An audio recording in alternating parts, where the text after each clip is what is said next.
മുംബൈ ഭീകരാക്രമണ കേസിൽ ഇന്ത്യ തേടുന്ന കുറ്റവാളി തഹാവൂർ റാണയെ കൈമാറാം എന്ന് അമേരിക്കൻ കോടതി.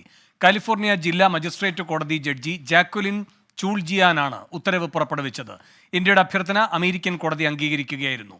ആർ രാധാകൃഷ്ണൻ ഡൽഹിയിൽ നിന്ന് ചേരുന്ന വിവരങ്ങളുമായി. രാധാകൃഷ്ണൻ, എന്തൊക്കെയാണ് വിശദാംശങ്ങൾ?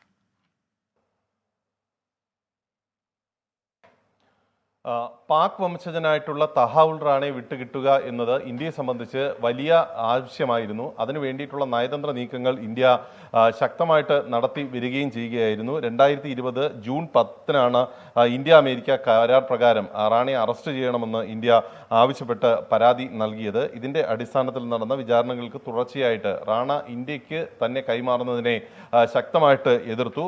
എന്നാൽ ഇത് തള്ളിക്കളഞ്ഞുകൊണ്ടാണ് രണ്ട് രാജ്യങ്ങളും തമ്മിൽ നിലനിൽക്കുന്ന കരാർ, ഒപ്പം റാണയുമായി ബന്ധപ്പെട്ട് ഇന്ത്യ കൈമാറിയ ഡോസിയറിലെ വിവരങ്ങൾ റാണയുടെ ഭീകരവാദ ബന്ധം തെളിയിക്കുന്നതിന് ഉചിതമായിട്ടുള്ള തെളിവാണ് എന്ന നിരീക്ഷണം കൂടി നടത്തിക്കൊണ്ടാണ് ഇപ്പോൾ കോടതിയുടെ ഭാഗത്ത് നിന്ന് തീരുമാനം ഉണ്ടായിരിക്കുന്നത്. കാലിഫോർണിയ ജില്ലാ മജിസ്ട്രേറ്റ് കോടതി ജഡ്ജി ജാക്വലിൻ ചൂൾജിയാനാണ് ഉത്തരവ് പുറപ്പെടുവിച്ചിരിക്കുന്നത്. ഇതുമായി ബന്ധപ്പെട്ടിട്ടുള്ള നടപടിക്രമങ്ങളിൽ ഏറ്റവും പ്രധാനപ്പെട്ടത് റാണ ഉയർത്തിയ എല്ലാ വാദങ്ങളും അത് ഭീകരവാദവുമായി ബന്ധപ്പെട്ട് തനിക്ക് പങ്കില്ല എന്നത് ഉൾപ്പെടെയുള്ള വാദങ്ങൾ അത് തള്ളിക്കൊണ്ടാണ് കോടതി ഇന്ത്യക്ക് അനുകൂലമായിട്ടുള്ള തീരുമാനം കൈക്കൊണ്ടിരിക്കുന്നത്. ഓഗസ്റ്റ് 15 ഈ ഉത്തരവ് പറയുകയായിരുന്നു എന്നതാണ് ഈ ഉത്തരവിൻ്റെ കൂടുതൽ വിവരങ്ങൾ പുറത്തു വരുമ്പോൾ ഇപ്പോൾ നമുക്ക് മനസ്സിലാക്കാനായിട്ട് സാധിക്കുന്നത്. ഇനി അടുത്ത നടപടിക്രമങ്ങളിലേക്ക് ഇന്ത്യ കടക്കണം. അതോടുകൂടി ഇന്ത്യക്ക് ഇയാളെ രാജ്യത്തേക്ക് കൊണ്ടുവരാനും ഈ മുംബൈ ഭീകരാക്രമണവുമായി ബന്ധപ്പെട്ടിട്ടുള്ള ചോദ്യം ചെയ്യലടക്കമുള്ള നടപടികൾ പൂർത്തിയാക്കി ഈ റാണയ്ക്ക് എതിരായിട്ടുള്ള